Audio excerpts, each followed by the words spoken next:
পরকালের উপরে ভিত্তি করে, আখিরাতের উপরে ভিত্তি করে আল্লাহ রাব্বুল আলামিন যত কথা বলেছেন, মওতের কথা, কবরের কথা, হাসরের কথা, সিরাতের কথা, মিজানের কথা, জাহান্নামের কথা, জান্নাতের কথা, বিচারের কথা, পরকাল কেন্দ্রিক যত কথা আল্লাহ পাক কোরআন শরীফে বলেছেন, সব কথাগুলি যদি এক জায়গায় করা যায় গোটা কোরআন শরীফের 10 পারার সমান হয়ে যাবে।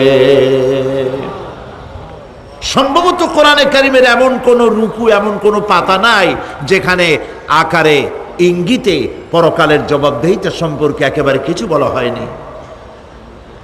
এই পরকাল কেন্দ্রিক কথাগুলির কারণেই